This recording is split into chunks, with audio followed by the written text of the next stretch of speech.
Assalamualaikum warahmatullahi wabarakatuh. Halo Sobat Misteri Sunyi Mencekam. Khususnya bagi Anda pecinta cerita-cerita horor, sudah siap untuk menyimak cerita misteri kali ini? Oke, jangan khawatir, karena hari ini kami sudah menyiapkan sebuah kisah misteri yang berjudul Tanpa Sengaja Ternyata Telah Melanggar Aturan. Setelah mendapat pukulan balok tepat di kepala, tubuhnya lunglai dan seketika terjatuh. Darah mengucur dari kepalanya, matanya melotot, air liur keluar dari mulut, kakinya bergetar hebat seperti menahan rasa sakit. Setelah sempat sekarat, beberapa menit kemudian nyawanya melayang. Dua lelaki dengan perut buncit dan berbadan bau bawang menyeret jasadnya ke kamar mandi. Di sana ada sebuah sumur kering yang sudah lama terbengkalai. Salah satu dari mereka masuk ke dalam sumur itu sambil membawa cangkul yang diikatkan di punggung. Setelah selesai menggali tanah di dalam sumur, lalu temannya melempar jasad wanita itu dari atas. "Kubur yang dalam, Dim," kata lelaki berkepala botak yang gigi depannya ompong. Beberapa menit kemudian, temannya yang di dalam sumur tidak kunjung menyahut. Ia arahkan sinar senter ke dalam lubang sumur, tetapi sumur itu kosong. Tanahnya pun rata, seperti tidak ada bekas galian. Temannya dan jasad wanita itu hilang entah kemana. "Dim, Sadiman!" Ia memanggil-manggil temannya dari atas sumur sambil terus mengarahkan cahaya senter. Keringat bercucuran di dahinya. Tidak lama kemudian, terdengar suara wanita bernyanyi lingsir wengi dari dalam sumur. Suaranya halus, melengking, dan menakutkan, membuat lelaki itu lari terbirit-birit ke halaman rumah. 5 tahun kemudian, Reni menyalakan mesin mobilnya. Dia bangun agak kesiangan. Hari ini dia harus ke kampus untuk menyetorkan hasil revisi bab 3 skripsinya. Dia kuliah di jurusan kesehatan masyarakat. Sebenarnya itu bukan jurusan yang dia inginkan, tetapi dia tidak punya pilihan lain. Dari 3 jurusan yang ia ajukan, dia hanya diterima di Fakultas Kesehatan Masyarakat. Walaupun demikian, semakin lama Rini semakin menyadari kalau dia tidak salah pilih jurusan. Ilmu kesehatan masyarakat sangat penting dipelajari karena bisa meneliti perilaku dan kebiasaan pola hidup sehat masyarakat luas. Mobil yang ia kendarai berhenti di lampu merah. Handphonenya bergetar dari dalam tas ransel yang ia letakkan di kursi sebelah. Ia cek sekilas, ternyata telepon dari Dion. Rini tidak menjawab teleponnya. Dia menarik nafas berat dan mengembuskannya, lalu menggelengkan kepala. Dia malas meladeni temannya itu saat tahu kalau Dion jatuh cinta kepadanya. Sialnya, bukan hanya Dion yang naksir, tetapi hampir semua teman lelakinya pernah menyatakan cinta. Dan sampai saat ini, mereka masih berlomba-lomba untuk mendapatkan hati Rini. Rini memang cantik, bisa dibilang dia adalah primadona di Fakultas Kesehatan Masyarakat. Perawakannya indah, sempurna bak model, pakaian branded, rambutnya bergelombang dicat warna karamel, tergerai sepunggung. Sangat serasi dengan warna kulitnya yang putih. Yang tidak kalah indahnya adalah lesung pipi di sebelah kiri. Alisnya juga melengkung sempurna, menjadi pemanis saat dia tersenyum. Mobil kembali melaju, hingga akhirnya tiba di gerbang kampus. Ia akan segera menemui dosen pembimbingnya. Ia sangat berharap tidak ada revisi lagi dan lanjut ke bab 4. Di ruang dosen, Rini mengetuk-ngetukkan jarinya di atas tas ransel, menunggu Pak Rizal memeriksa halaman demi halaman skripsinya. Sesekali dahi Pak Rizal mengerut, membuat hati Rini berdebar, takut ada yang harus direvisi lagi. Oke, ini udah bagus. Bab 4-nya penelitian lapangan ya. Harus di daerah terpencil, biar relevan sama judul yang kamu angkat. "Pak, bisa nggak saya penelitiannya di daerah Depok gitu?" Pak Rizal membuka kacamatanya. "Ya nggak bisa lah Rini. Judul yang kamu angkat tidak cocok kalau penelitiannya di kota. Pokoknya kamu harus ke perkampungan atau desa terpencil. Lakukan penelitian di sana." Rini menghembuskan napas berat. Ia berpikir sejenak. "Oke Pak, saya akan coba cari lokasi yang pas nanti." "Kapan?" "Kamu harus konsultasi dulu ke saya agar lokasinya cocok." Pak Rizal menodongnya dengan pertanyaan. 3 hari lagi nanti saya kabarkan lagi, Pak." Setelah dari ruang dosen, ia pergi ke kantin kampus. Hari ini kantin ramai sekali. Banyak mahasiswa mengenakan kaos sponsor konser musik. Setelah celingak-celinguk mencari tempat duduk, akhirnya Rini menemukan satu bangku yang kosong di pojokan dekat dengan pedagang jus buah. Ia memesan segelas jus jeruk, membuka laptop, dan mencari desa yang sekiranya pas untuk penelitian. "Woi, Rin," seseorang memanggilnya dari arah pintu kantin. Rini menengadahkan kepalanya, mencari sumber suara yang memanggilnya. Di antara lalu lalang orang, ia melihat Jessica melambaikan tangan sambil tersenyum. Rini balas melambaikan tangan. "Sini," kata Rini sambil tersenyum. Jessica adalah sahabat Rini sejak SMP. Dia kuliah di jurusan akuntansi. Bedanya, Jessica ini sudah beres sidang skripsi. Tinggal nunggu beberapa bulan untuk wisuda. Sementara Rini terhambat di beberapa bab saat bimbingan. "Gimana bimbingannya, Rin?" tanya Jessie sambil sumringah. Rini membetulkan posisi kacamatanya. "Lanjut bab 4 nih. Cuma Pak Rizal nyuruh aku buat penelitian ke daerah terpencil." "Terus, rencana kamu mau kemana?" "Belum tahu." "Aku ada ide. Biar nggak boring, mendingan kamu cari desa yang dekat dengan tempat wisata kayak ada pantainya, gunung, air terjun. Jadi sekalian liburan. Nanti aku ikut deh." "Bagus juga ide kamu." Rini kembali ke laptopnya mencari desa yang dekat dengan tempat wisata. Dia tersenyum sambil memandangi layar laptopnya. "Ketemu nih, deket pantai, indah banget lagi pantainya," ujar Rini sambil menyibakkan anak rambutnya. Jessica mendekatkan kepalanya ke layar laptop. Dia mengernyitkan dahinya. "Desa Balangandang, Jawa Timur," katanya. Mereka berdua diam sejenak, lalu kompak berkata, "Liburan," sambil tos satu sama lain, membuat orang-orang di kantin menoleh ke mereka berdua. Seketika mereka kikuk, malu. Seminggu kemudian, mereka berangkat ke desa Balangandang setelah Pak Rizal menyetujui lokasi penelitian tersebut. Mereka naik kereta dari stasiun Gambir menuju stasiun Mojokerto. Sesampainya di sana mereka harus naik angkot berkali-kali hingga akhirnya tiba di sebuah perbatasan menuju desa Balangandang. Lalu mereka turun di pinggir jalan yang sepi. Tidak ada lalu lalang kendaraan sama sekali. Juga tidak ada perkampungan di sana. Sejauh mata memandang, hanya ada pepohonan besar di kiri dan kanan. Mereka cemas karena hari semakin sore. Menurut petunjuk di internet, untuk sampai di desa Balangandang, mereka harus melewati jalan sempit yang hanya muat satu mobil angkot saja. Untuk itu mereka berjalan sambil menyeret koper dan menggendong tas ransel menyusuri jalan raya yang lengang, mencari lokasi jalan sempit itu. Untung saja mereka berhasil menemukan jalannya. Ada papan petunjuk arah yang sudah usang tertancap di pertigaan yang bertuliskan Desa Balangandang. Tetapi mereka berdua resah karena takut tidak ada angkot yang melintas sesore ini. Sambil menunggu angkot lewat, mereka duduk di sebuah halte yang terbuat dari bambu. Sesekali Rini melirik jam tangannya, lalu berdecak kesal karena hari semakin sore. "Duh, gimana nih kita?" Jessica mulai panik. "Tenang Jess, kita tunggu 10 menit lagi. Kalau nggak ada angkot, nanti kita coba nyari penginapan. Soalnya aku tadi lihat, nggak jauh dari sini ada perkampungan warga." Jessica mengangguk dan menyalakan layar smartphone miliknya. "Duh Rin, nggak ada sinyal lagi," kata Jessica. "Masa sih Jess?" Rini mengecek layar smartphone-nya. Dia menggelengkan kepala keheranan, padahal tadi sinyalnya penuh. Sekitar 5 menit kemudian, sebuah cahaya mobil berayun-ayun dari kejauhan dan perlahan mendekat. Itu mobil angkot berwarna putih.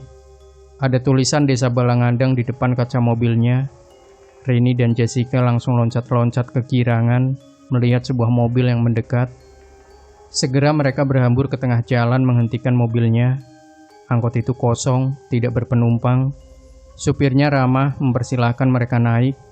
Selang beberapa saat, mobil angkot yang mereka tumpangi melaju perlahan memasuki jalan sempit menuju Desa Balangandang. Hari semakin gelap, Angkot yang mereka naiki bergoyang-goyang melewati jalan berbatu. Cahaya lampunya berayun-ayun menembus kabut yang semakin tebal. Sudah hampir 30 menit berada di angkot, tetapi mereka tidak melihat satu rumah pun yang dilintasi. Sepanjang perjalanan hanya ada hutan yang pohonnya besar-besar.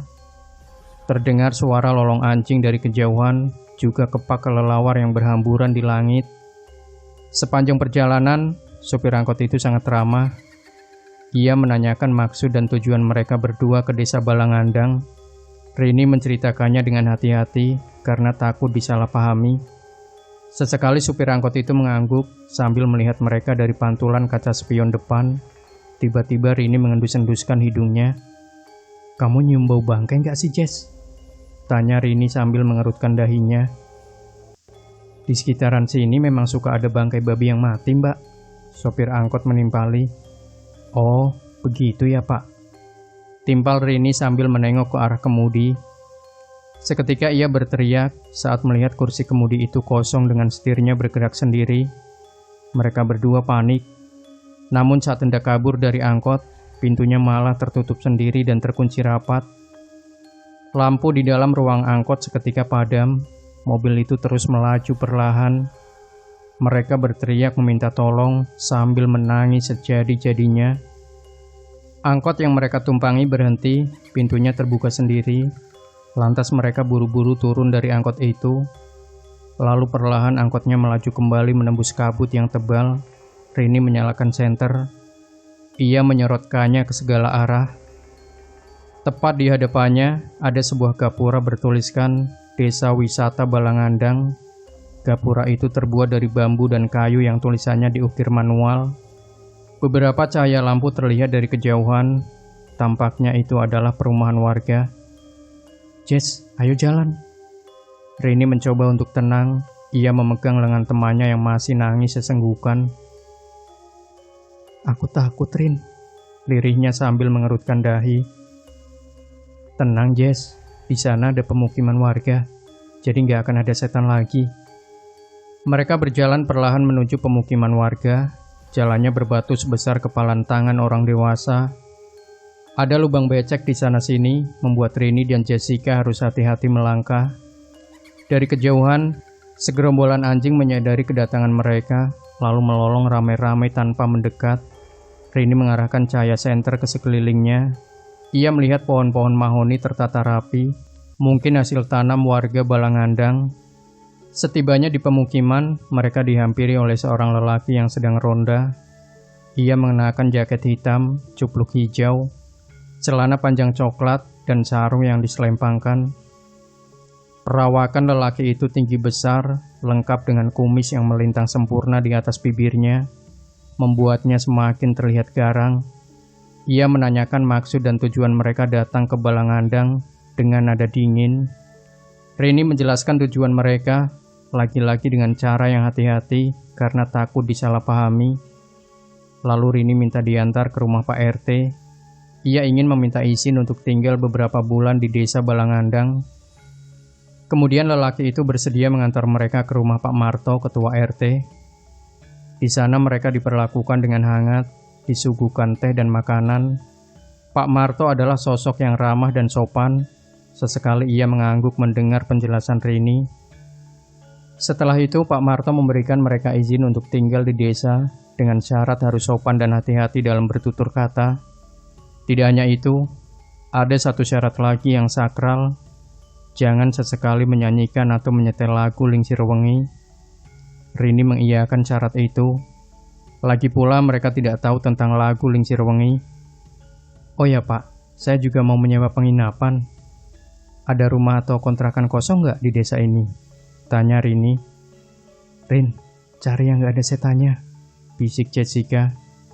Rini menyenggolnya dengan sikut, memberi isyarat agar tetap sopan.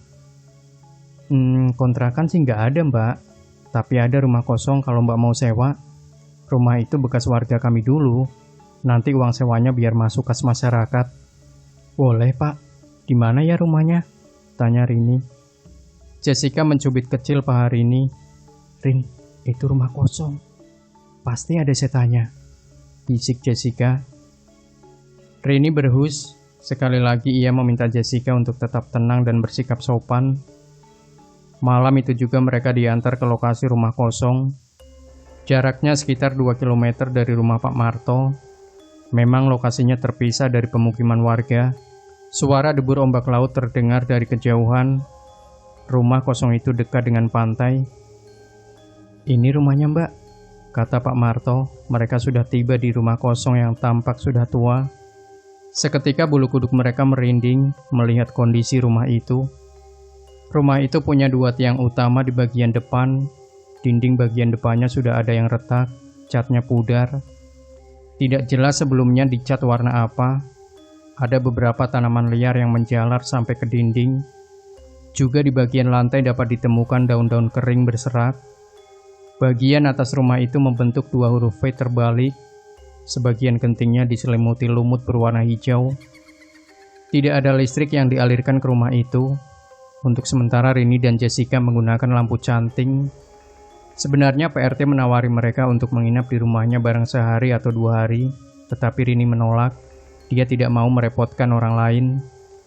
Jadi mereka harus membersihkan seluruh ruangan rumah sebelum ditempati. Untung saja Pak Marto berbaik hati meminjamkan alat-alat pembersih. Ia bahkan membantu mereka. Rumahnya cukup besar. Ada ruang tamu, 3 kamar tidur, dapur, dan 2 kamar mandi. Pak Marto menunjukkan sumur yang masih berair dan bisa mereka manfaatkan dengan menimbanya secara manual. Sedangkan kamar mandi satu lagi, sumurnya kering yang memang sejak dulu tidak pernah digunakan oleh pemilik rumah. Di ruang tamu ada lemari tua berisi pernak-pernik gelas bercorak kerajaan Jawa kuno. Juga beberapa piring berwarna keemasan tertata rapi di dalam lemari itu. Dinding ruangannya berwarna putih, catnya sudah mengelupas. Ada coret-coret bekas spidol warna kuning di dinding ruang keluarga.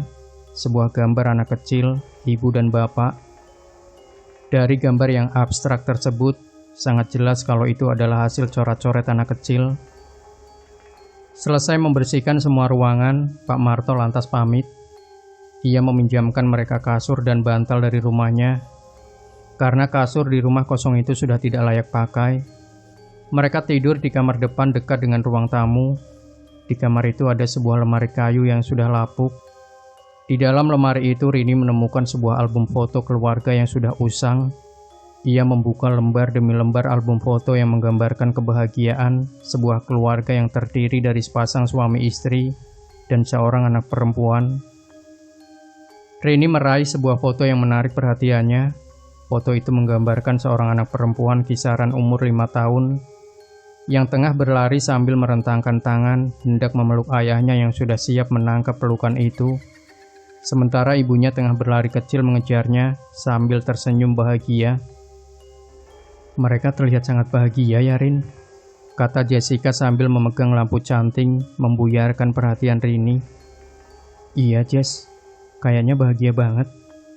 Oh ya, kita tadi lupa nanya siapa pemilik rumah ini. Besok deh kita tanya," ujar Jessica. Kemudian Jessica beringsut mencantolkan kembali lampu canting ke dinding. Ia membuka kopernya, lalu mengeluarkan satu bundel foto-foto artis Korea kesayangannya. Ada foto Sehun, Lee Min Ho, Kim Jong In, Huang Jitao, dan masih banyak lagi. Kemudian ia mengodok tas ransel dan mengeluarkan sebuah lem.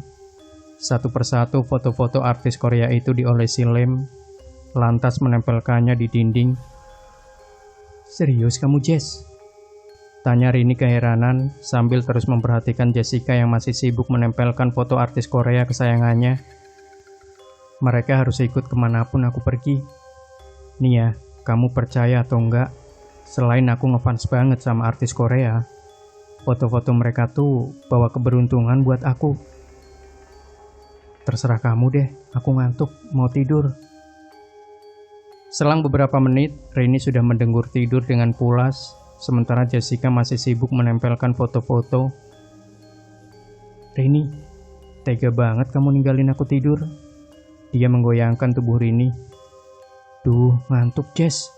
Udah kamu tidur, Kak." Lirih Rini dengan mata masih terpejam, sambil menggaruk-garuk bagian belakang kepalanya. Segera Jessica merapatkan selimutnya, mencoba untuk tidur. Dan saat itu pula, ia mengendus bau bangkai yang aromanya sama persis dengan yang ia endus di dalam angkot. Jessica menggoyangkan bahu Rini sambil ketakutan. Tetapi Rini tidur sangat nyenyak dan susah sekali dibangunkan. Sialnya Jessica malah kebelet pipis. Ia coba menahannya tetapi tidak bisa. Beberapa kali ia minta Rini untuk mengantarnya ke kamar mandi, namun tetap saja Rini susah dibangunkan. Terpaksa ia memberanikan diri pergi ke kamar mandi sendirian. Malam itu, bau bangkai semakin menguar memenuhi ruangan rumah. Perlahan Jessica melangkahkan kakinya menuju kamar mandi sambil membawa lampu canting. Ia melihat kiri kanan ruang keluarga. Sudah ada dinding yang retak dan berlumut. Kemudian tidak sengaja pandangannya mengarah ke mulut pintu kamar kedua. Sangat gelap dan tidak ada pintunya. Ia merinding lalu mengusap pundak belakangnya. Ia mematung sejenak. Ada 2 pintu kamar mandi di hadapannya. Jessica berusaha mengingat-ingat kamar mandi mana yang masih bisa digunakan. Ia yakin yang sebelah kanan. Segera dia masuk ke dalam kamar mandi tersebut. Di dalam ia mengarahkan lampu canting ke segala arah sambil mendongak memperhatikan kondisi kamar mandi itu. Ada sebuah sumur berbentuk bulat, dibangun menggunakan batu bata. Di atasnya ada sebuah tiang dari besi untuk menahan katrol, sebuah alat yang digunakan untuk menimba air. Tali sumurnya terbuat dari karet berwarna hitam, terlihat masih kuat untuk menimba air. Sedangkan embernya berukuran kecil, mungkin hanya berisi 4 gayung air. Dinding kamar mandi terlihat sangat usang, bahkan di sela-sela retakan dinding sudah tumbuh tanaman liar. Sarang laba-laba menjuntai di sudut atas ruangan, lantainya kering. Keramik berwarna putih, namun sangat kotor itu sudah retak sana-sini, membuat Jessica harus hati-hati melangkah karena bisa melukai kakinya. Ia letakkan lampu cantingnya di pinggiran sumur, pelan-pelan ia lemparkan ember ke dalam sumur dan mulai menimbanya. Setelah selesai buang air kecil, ia melemparkan kembali ember ke dalam sumur dengan maksud membersihkan lantai kamar mandi. 1 ember air berhasil diangkat, ia siramkan ke sudut-sudut lantai. Ia lemparkan kembali embernya ke dalam sumur. Tetapi saat hendak diangkat lagi ke permukaan, ember itu seperti tersangkut sesuatu. Ia coba sekuat tenaga menariknya, tetapi tetap tidak bisa. Lalu ia arahkan cahaya lampu canting ke dalam sumur itu. Tampak genangan air bergoyang-goyang dan embernya masih tenggelam. Jessica berdecak kesal, ia harus mengangkat ember itu ke permukaan. Kalau tidak, besok tidak bisa mandi. Ia kembali menarik tali sumur itu sekuat tenaga dan untungnya berhasil. Anehnya, beban ember yang ditariknya semakin berat dari yang sebelumnya. Wajahnya meringis mengeluarkan semua tenaga yang ia punya. Perlahan tapi pasti, ember itu naik ke permukaan. Dan Jessica berteriak sekencang-kencangnya. Ia terkejut dengan apa yang ia lihat. Di atas ember itu, ada seorang anak kecil berkepala botak. Badannya putih semua, tersenyum mengerikan ke arah Jessica. Itu adalah tuyul. "Rini!" Jessica berteriak lalu jatuh pingsan. Keesokan paginya Jessica siuman, ia menceritakan apa yang dilihatnya semalam. Sementara Rini mengelus-elus punggung temannya sambil sesekali menyuapi bubur hangat. Ia coba menenangkan Jessica yang masih ketakutan. Mulai hari itu, Rini pun berjanji akan menemani Jessica ke kamar mandi. Setelah selesai sarapan, Rini menyiapkan berkas kuesioner penelitiannya. Hari ini dia akan berkeliling untuk menanyakan kepada warga tentang pola hidup sehat. Rini mengenakan jaket jeans berwarna hitam dan syal biru tipis. Sedangkan Jessica mengenakan hoodie hijau karena cuaca di desa Balangandang lumayan dingin. Jalan di desa juga mulai rusak. Rini dan Jessica harus berhati-hati saat melangkah, sebab banyak ujung batu yang tajam dan bisa saja melukai kaki mereka yang hanya memakai sandal. Ada beberapa anak kecil yang sedang bermain bola plastik di halaman rumah. Mereka memperhatikan Rini dan Jessica yang melintasi halaman. Rini juga melihat ibu-ibu yang sedang sibuk menyapu halaman rumah dengan sapu lidi. Sesekali Rini mengangguk agar terlihat sopan. Ia juga berpapasan dengan bapak-bapak yang memikul cangkul hendak ke kebun. Kebanyakan rumah di desa Balangandang berbentuk rumah panggung dengan atap ijuk yang terkesan masih sangat tradisional. Hampir di depan setiap rumah ada pohon jambu batu. Mungkin saja warga senang mengkonsumsi jambu batu, pikir ini. Seharian mereka keliling, warga sekitar cukup bersahabat saat diminta jawaban oleh Rini. Tetapi ada hal aneh yang Rini perhatikan dari warga desa. Mereka semua mengenakan gelang berwarna putih yang terbuat dari sobekan kain, tetapi Rini tidak terlalu memikirkannya. Ia hanya ingin fokus pada penelitiannya. Setelah beres, ia ingin cepat pulang. Rini merasa cukup untuk kuesioner hari ini. Ia mengajak Jessica pulang ke penginapan. Namun, di perjalanan pulang mereka berdua dihadang oleh seorang lelaki gendut, kepalanya botak, gigi depannya ompong, badannya bau telur busuk. Lelaki itu membentangkan tangannya sambil melotot. "Wahai leluhur kami, lindungi kami dari kuntilanak," kata lelaki itu sambil memuncratkan air liur. "Woi, jangan ganggu mereka." Seorang pemuda berambut sebahu mengusir lelaki menjijikan itu. "Kalian gak kenapa-napa, Mbak?" tanya lelaki itu. "Iya, kami baik-baik aja, Mas. Terima kasih udah ngusir lelaki itu," timpal Jessica. "Kenalin, aku Arya, warga sini. Lelaki tadi namanya Karno. Dia satu-satunya orang gila desa ini," lanjutnya. "Aku Jessica, dan ini Rini temanku. Kami sedang melakukan penelitian di sini." "Iya mas, sekali lagi terima kasih ya, sudah nolongin kami," sambung Rini. "Iya, sama-sama. Kalian tinggal di mana?" "Di rumah kosong dekat pantai, mas," jawab Rini. "Hah? Serius? Siapa yang suruh kalian tinggal di sana?" Arya kaget mendengar jawaban Rini. "Emangnya kenapa, mas?" tanya Rini. Arya terdiam sejenak. "Oh, nggak apa-apa, mbak. Saya pulang dulu ya, mbak." Arya langsung pamit. Rini heran dengan tingkah Arya, seperti ada hal yang disembunyikan. Tetapi Rini tidak mau berpikir negatif. Rini yakin selama ia bersikap baik, maka semua akan baik-baik saja. Sesampainya di rumah, ternyata ada Pak Marto sedang memasangkan kabel listrik. "Wah, terima kasih loh Pak. Baik banget udah bantu kami," sapa Rini. Pak Marto tersenyum. "Nggak apa-apa mbak. Jarang-jarang desa kami kedatangan tamu dari kota," ujarnya. Setelah selesai memasang kabel listrik, Rini menyerahkan sejumlah uang sewa ke Pak Marto. Pak Marto sempat menolak karena uang yang diberikan Rini terlalu besar. Tapi Rini tetap memaksanya agar menerima uang itu. Rini berharap uangnya bisa dimanfaatkan untuk kemaslahatan warga desa. Malam kedua mereka tinggal di rumah itu. Kali ini rumah semakin bersih dan lumayan layak untuk ditempati. Mereka bahkan membereskan 2 kamar kosong, halaman belakang rumah dan kamar mandi tua yang tidak bisa digunakan. Mereka juga membersihkan sofa yang sudah lama sekali tertutup kain putih. Rini menemukan TV hitam putih di kamar gudang yang ternyata masih berfungsi dengan baik. Hanya saja antena sebelah kanannya patah, tapi masih bisa menyiarkan tayangan dengan jernih. Bukan hanya itu saja, Jessica juga menemukan sebuah turntable, alat musik pemutar piringan hitam. Malam itu, hujan turun sangat deras. Mereka berdua duduk di ruang keluarga sambil nonton TV yang hanya bisa menayangkan 1 channel saja. Hingga akhirnya mereka tertidur pulas sedangkan TV masih menyala. Entah jam berapa, Rini terbangun dari tidurnya. Ia merasa seperti ada yang meniupi kuping kanannya.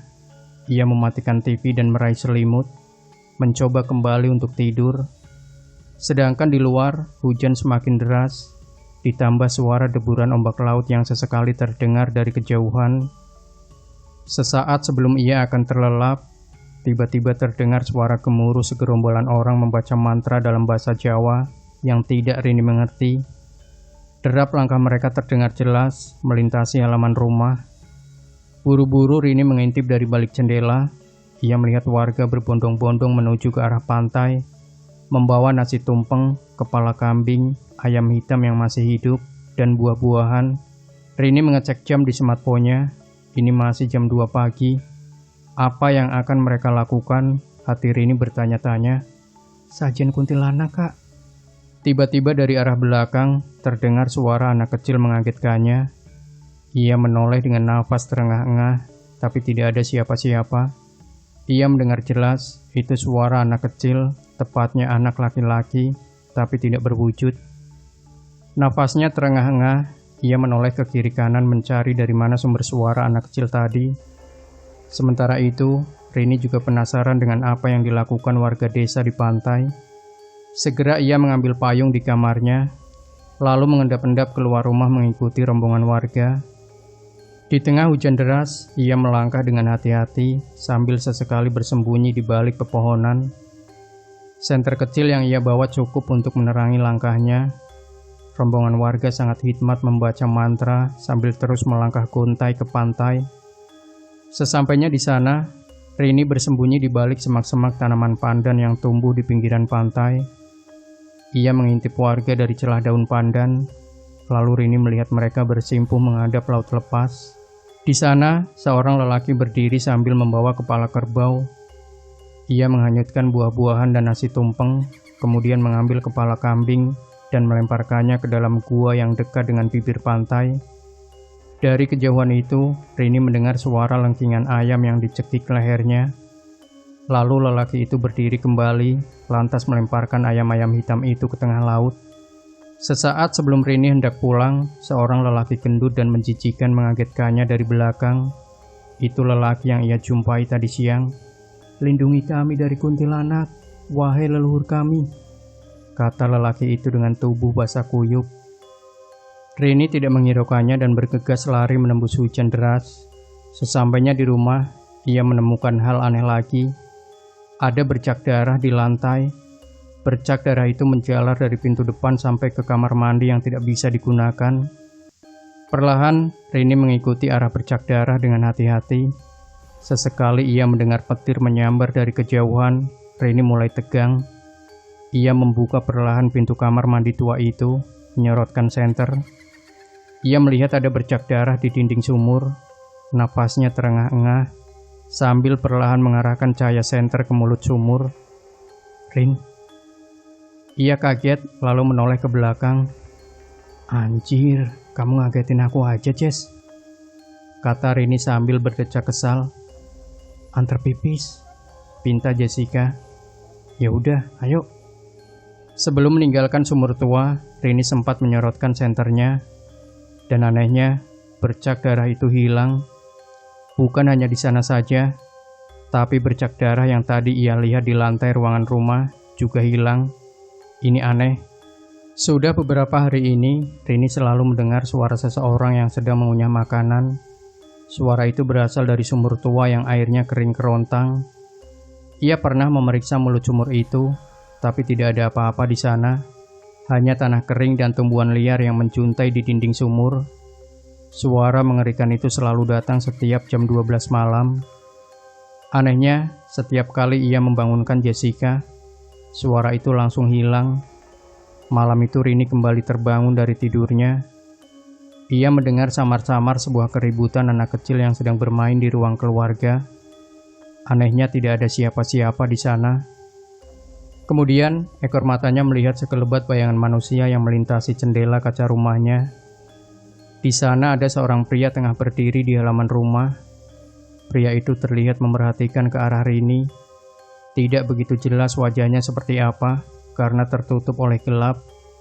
Entah kenapa tiba-tiba saja lelaki itu melempar sebuah batu ke arah jendela rumah. Itu sangat mengagetkan Rini. Bahkan sampai-sampai Jessica juga terbangun. "Ada apa, Rin?" Jessica terperanjat menghampiri Rini, lalu memegang erat lengan temannya itu. Jantung Rini masih berdebar, nafasnya turun naik dengan cepat. "Tadi ada cowok melempar batu ke rumah. Orang gila itu lagi." "Bukan, Jess. Ini badannya kurus. Aku nggak tahu siapa. Mukanya nggak kelihatan." Jessica mengintip dari celah pecahan kaca, tapi tidak ada siapa-siapa. Sebuah batu kembali dilemparkan, kali ini mengenai pintu. Mereka berteriak meminta tolong. Terlihat dari balik pecahan jendela, sebuah bayangan lelaki misterius itu semakin mendekat. Rini berlari ke kamar untuk mengambil sebilah pisau dari dalam ranselnya. Lelaki itu menggedor-gedor pintu memaksa masuk. "Jangan masuk, atau aku bunuh ya. Dengerin, aku gak segan-segan ya bunuh orang," bentak Rini. "Kapan kamu pernah bunuh orang, Rin?" tanya Jessica. "Di game online," jawab Rini singkat. Pintu berhenti digedor, sepertinya lelaki misterius itu sudah pergi. Pelan-pelan Rini melangkah mendekati jendela dengan sebilah pisau di genggamannya. Sementara itu Jessica membuntuti dari belakang. Ia tampak ketakutan. Rini mengintip dari celah jendela. Tidak ada siapa-siapa di luar. Kemudian tiba-tiba saja sebuah batu besar kepalan tangan orang dewasa melayang mengarah ke wajahnya. Untung saja Rini berhasil menghindar, tetapi pipi kirinya terkena pecahan kaca. Perlahan, 1-2 tetes darahnya jatuh ke lantai. "Pak, kita harus pindahkan mereka dari rumah itu," kata Arya dengan logat Jawa yang kental. Pak Marto membuka kacamatanya sambil mengembuskan nafas berat. "Nggak bisa, Arya. Mereka nggak mau merepotkan warga sini. Lagi pula nggak ada penginapan di kampung kita." Bu Surti, istri Pak Marto, menyuguhkan ubi hangat dan teh manis, kemudian duduk bersama mereka di ruang tamu. "Pak, wong kita ndak tahu di mana kuntilanak itu bersarang sekarang. Aku takutnya selama ini kuntilanak itu bukan bersemayam di dalam gua, tetapi di dalam rumah tua itu." "Kau tenang saja, Arya. Kuntilanak itu ndak akan bangkit lagi. Kau tahu sendiri, selama ini kita rajin sajenan toh." Arya menundukkan kepala sambil cemas. "Pak Marto, Bapak masih ingat kan pas kuntilanak itu bangkit? Belasan anak di desa kita hilang. Tahu-tahu tengkoraknya ngapung di Pantai Keramat. Aku nggak mau ya kalau hal ini kejadian lagi sama warga kita." Pak Marto tersenyum. "Orang-orang kota itu sudah kuingatkan agar tidak menyanyikan Lingsir Wengi. Lagi pula mereka tidak tahu lagu itu." Malam kembali beringsut. Entah kenapa akhir-akhir ini hujan sering turun. Petir menyambar dari kejauhan saling sahut menyaut. Kilat berkelebat memantulkan cahaya pada dinding rumah yang Rini tempati. Angin bertiup tak terarah, melengkungkan pepohonan mahoni di desa Balangandang. Debur ombak terdengar semakin keras dari kejauhan. Mungkin laut akan segera pasang. Saat itu Rini sibuk memeriksa hasil kuesioner penelitiannya, sedangkan Jessica sedang asik mandi sambil mendengarkan radio di smartphone-nya. Siaran radio memutarkan lagu pop barat yang sedang hits. Pertama lagu Shape of You oleh Ed Sheeran, kedua lagu Havana oleh Camila Cabello, dan lagu Bad Liar Imagine Dragon. Jessica menari-nari sambil sesekali mengikuti lirik lagu itu. Ia mengguyurkan air ke tubuhnya, memijat-mijat rambutnya menggunakan sampo murahan yang ia beli di pinggiran jalan.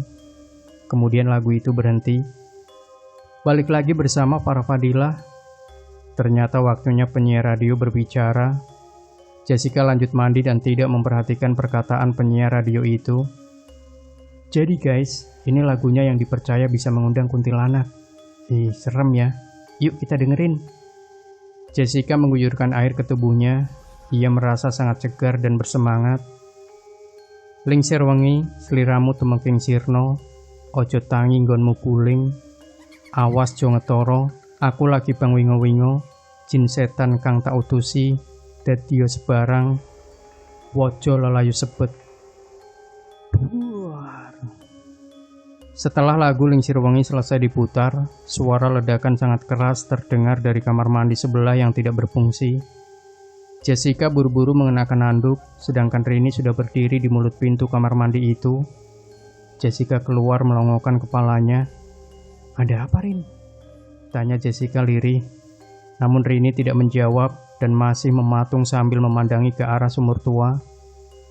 Sebilah papan yang menutupi mulut sumur bergetar hebat, seperti ada sesuatu yang memaksa untuk keluar. Terdengar suara decak seseorang dari dalam sumur, seperti sedang memakan sesuatu. Lalu papan itu terpental ke awang-awang. Sesosok wanita dengan ukuran tubuh sebesar kerbau, rambutnya menutupi semua bagian tubuh, muncul dari sumur itu dan terbang perlahan sambil tertawa cekikikan. Itu jelas kuntilanak. Sosok wanita itu menguap menembus loteng dan hilang begitu saja, diiringi suara petir yang menggelegar. Ada apa ini? Arya tiba-tiba datang menghampiri mereka. Rini dan Jessica pingsan seketika. Arya membopong mereka satu persatu ke atas sofa. Ia meraih smartphone Jessica yang tergeletak di atas sumur dan masih menyala. Ia lalu mematikan radionya. Beberapa saat kemudian, Pak Marto datang dengan membawa sebuah keris dan seikat daun kelapa kering. Ia merasakan kebangkitan kuntilanak. Wajahnya panik dan buru-buru menutup pintu rumah. Arya, jangan sampai warga tahu.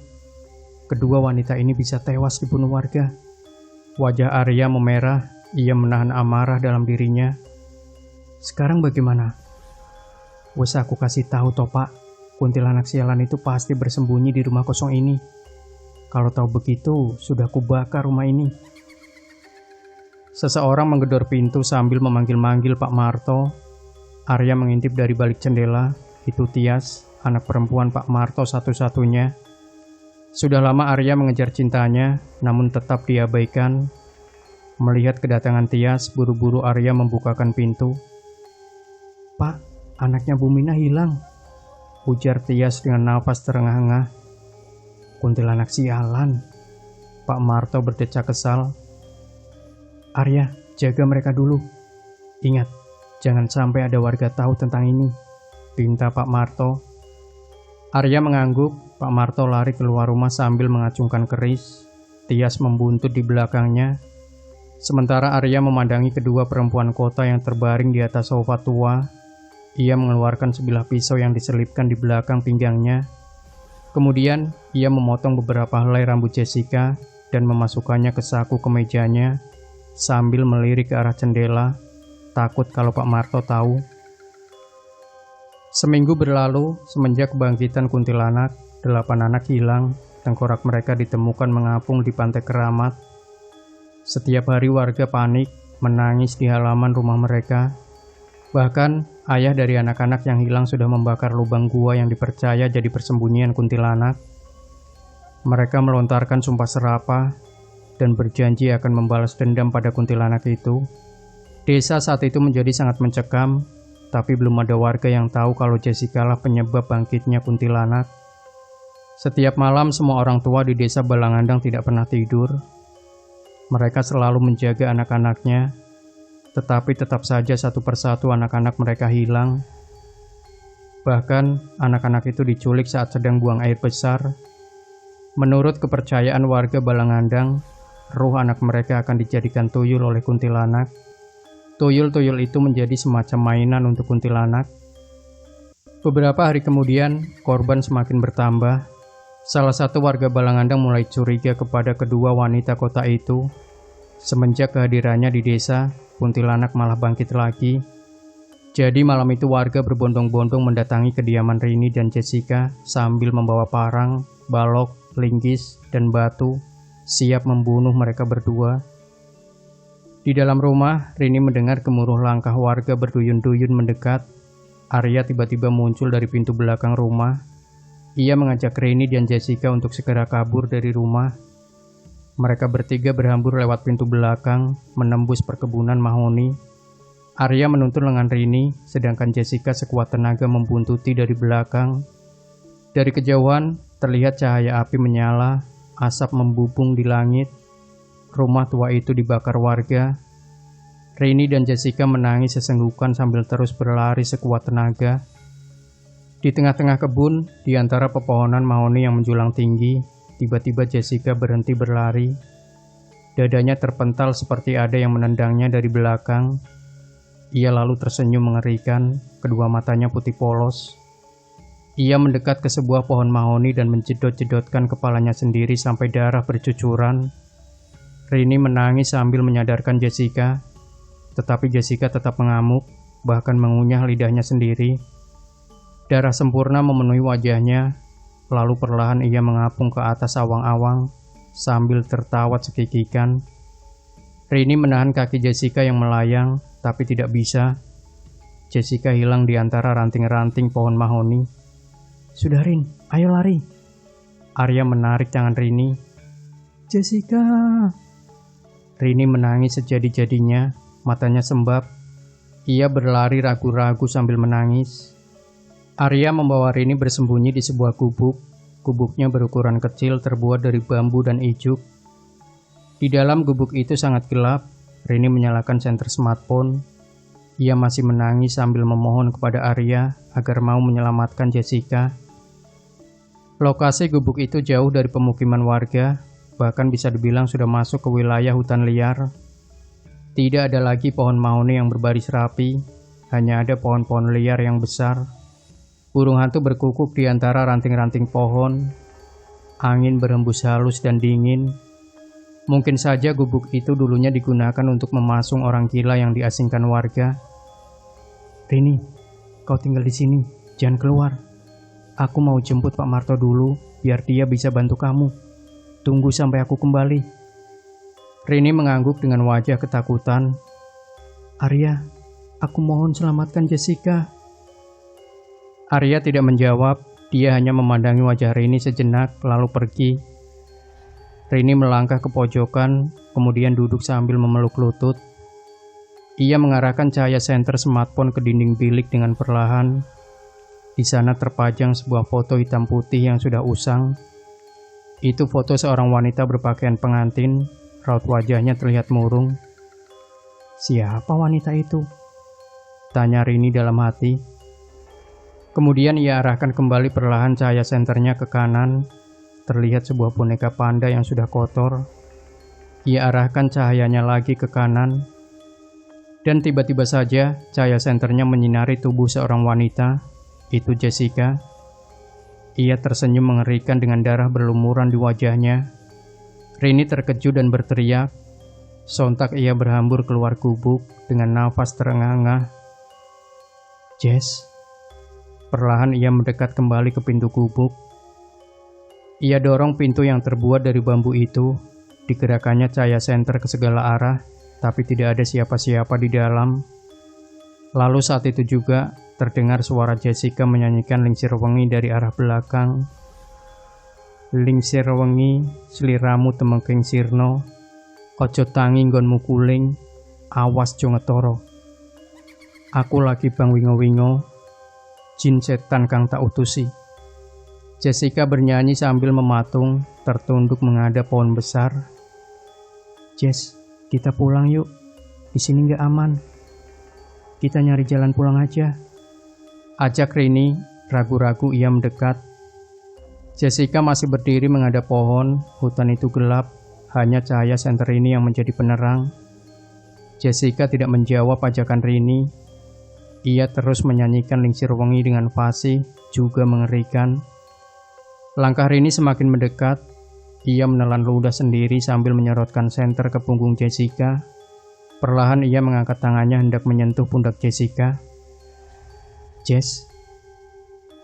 Sesaat sebelum lengan Rini menyentuh pundak Jessica, suara seorang perempuan yang mirip dengan suara Jessica memanggilnya dari arah kanan. Rin, itu bukan aku. Rini mencari sumber suara Jessica, tetapi tidak ada. Buru-buru ia kembali masuk ke dalam gubuk. Semua sudah tidak terkendali, hatinya berdebar tidak karuan. Sesaat kemudian Pak Marto muncul dan mengajak Rini untuk pergi dari gubuk. Ayo nak, Bapak sudah siapkan mobil pick-up. Kamu harus cepat pergi dari desa ini. Pak, tolongin Jessica, Pak. Di mana dia? Itu. Tunjuk Rini ke arah sosok Jessica yang masih mematung menyanyikan Lingsir Wengi. Waduh, itu udah bukan dia. Setan itu, ujar Pak Marto. Ayo pergi. Ngapain di sini? Angker. Lanjut Pak Marto.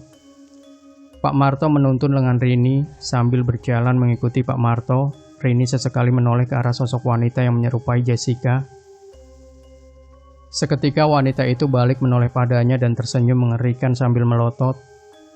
Rini memalingkan pandangannya dan buru-buru menyeimbangkan langkah Pak Marto. Malam semakin larut, Rini merasa semakin dibawa masuk ke dalam hutan. Ia mendengar jangkrik melengking saling sahut menyaut, dengkur babi dari kejauhan, kukuk burung hantu, dan sebuah raungan. mungkin saja seekor macan. Saat Rini berlari kecil mengejar langkah Pak Marto, tiba-tiba matanya menangkap bayangan Jessica yang sedang berdiri di antara pohon-pohon besar. Ia menangis sambil melambaikan tangannya, seolah memohon pada Rini.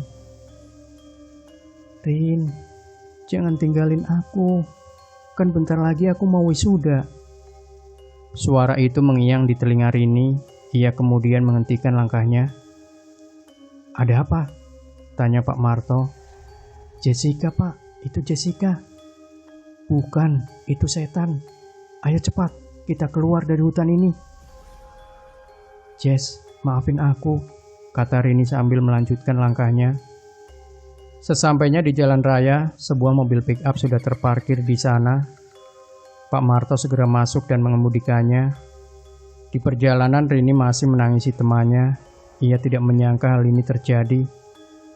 "Teman kamu itu membangkitkan kuntilanak di desa kami," kata Pak Marto sambil terus mengemudikan mobil. Jessica menoleh sambil mengusap air matanya. "Dulu juga pernah dibangkitkan oleh warga kami, namanya Anjani. Dia orang yang punya rumah tua yang selama ini kamu tempati," lanjut Pak Marto. "Dulu dia orang paling kaya di desa. Suaminya pengusaha kayu mahoni. Tapi si Anjani sialan ini malah selingkuh sama salah satu warga desa. Ada yang melihatnya sedang bercinta di Pantai Keramat dan menyanyikan lingsir wengi membangkitkan kuntilanak. Belasan anak hilang diculik kuntilanak. Besoknya tengkorak mereka mengapung di Pantai Keramat." Pak Marto menarik nafas berat dan mengembuskannya. Semenjak saat itu warga marah pada Anjani dan tiba-tiba saja dia hilang. Entah hidup atau mati, kami tidak pernah melihat jasadnya. Sedangkan suami dan anaknya pindah ke kota setelah tahu dikhianati Anjani. Pak Marto menutup jendela mobil. "Kuntilanak itu sempat hilang dan sekarang malah teman kamu buat masalah besar di desa kami. Dia yang membangkitkan kuntilanak itu." Tiba-tiba mobil berhenti mendadak. Ada sosok Jessica menghalangi jalan. Ia tersenyum mengerikan sambil melotot, melambai-lambaikan tangannya. Pak Marto menabrak sosok yang menyerupai Jessica. Mobil yang ia kendarai menembus gelap. Ia ingin segera menyelamatkan Rini yang tengah dikepung warga Balangandang. Tepat di pagi buta, ia akhirnya berhasil membawa Rini ke terminal angkot. "Lekas pulang, jangan datang ke desa Balangandang lagi," kata Pak Marto. Rini mengangguk, wajahnya masih terlihat murung. Ia tidak tahu harus berkata apa lagi. Ia merasa sangat bersalah telah membawa Jessica ke desa Balangandang. Penelitiannya gagal, Jessica pun hilang, semua kacau. Sementara itu di desa Balangandang, warga masih mencari keberadaan Rini. Mereka marah besar, membakar rumah tua, menyumpah-nyumpahi Pantai Keramat, dan melepas gelang-gelang putih yang mereka gunakan untuk menangkal kuntilanak. Gelang itu mereka bakar dan berjanji tidak akan pernah menggunakannya lagi. Bukan hanya itu saja, mereka juga tidak akan mau lagi melakukan sajian kuntilanak. Selama ini mereka merasa dibodohi oleh ritual itu, semua sia-sia. Anak-anak mereka tetap hilang dimakan kuntilanak. Beberapa hari kemudian, kuntilanak itu terus menghantui desa Balangandang. Kadang mereka mendengar suara cekikikannya di antara ranting-ranting pohon.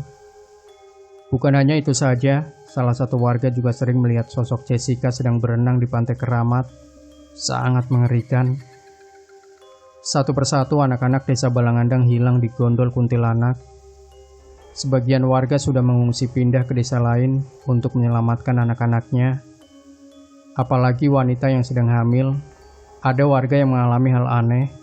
Tiba-tiba saja bayi dalam kandungan mereka hilang.